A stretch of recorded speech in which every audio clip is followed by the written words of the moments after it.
The digital explosion echoes around the world. Over 3 billion people now have access to the internet. 6 out of 10 Europeans go online when looking for health information. In the UK, 82% of households have internet access and over half of all adults own a smartphone. Thousands of health apps have been developed to cater for this market.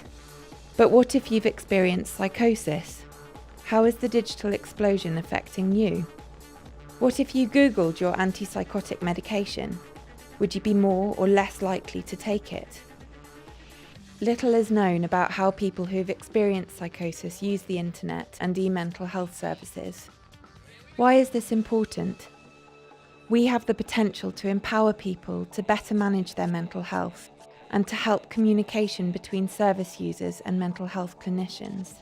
Over the course of 6 months, we conducted 22 in-depth interviews with people who have lived experience of psychosis. We chose service users with a range of mental health problems, education levels and ethnicities to ensure a wide variety of voices were heard.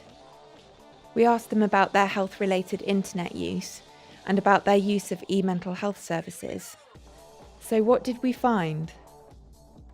18 of the participants reported that they had access to Wi-Fi where they currently lived. 13 participants owned smartphones. 18 of the participants had looked up mental health-related information online.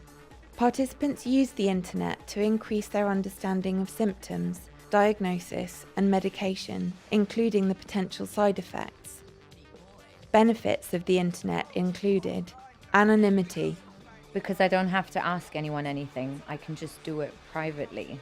accessibility, I can use it anytime, anywhere. independence. I think for one thing, it makes me feel more in control of things to be able to look at things independently.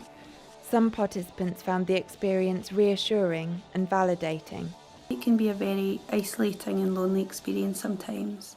It's reassuring in a way to know that you're not the only person that's going through something like that. However, the sheer size of the internet can also be confusing.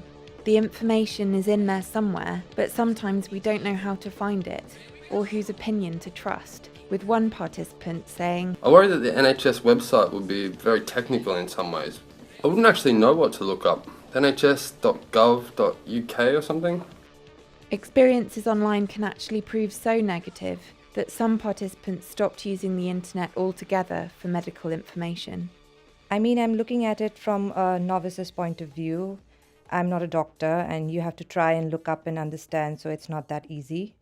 Some participants spoke of being so worried about what they'd read online that they actually stopped taking their medication.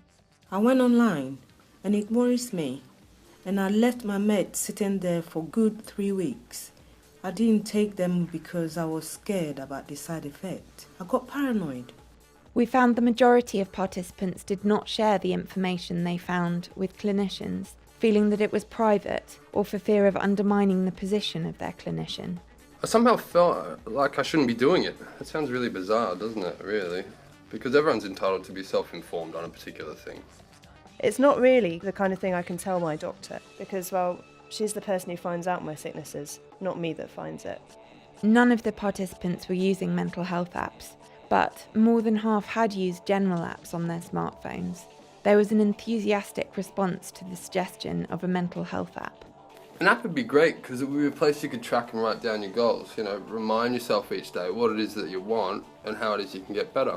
But they also said, Has to be easy to use.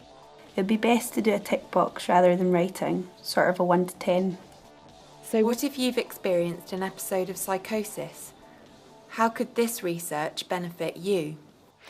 Hi, I'm Puffin. I'm part of a research team from University College London, Camden and Islington NHS Foundation Trust, and Surrey and Borders NHS Foundation Trust. We've listened really carefully to what you've told us to further develop an app called My Journey for people who have experienced a first episode of psychosis. The app has 3 main aims. The first is to help people to plan their recovery by setting goals and remembering to do things that keep them well. Setting goals was something that you said would be really helpful.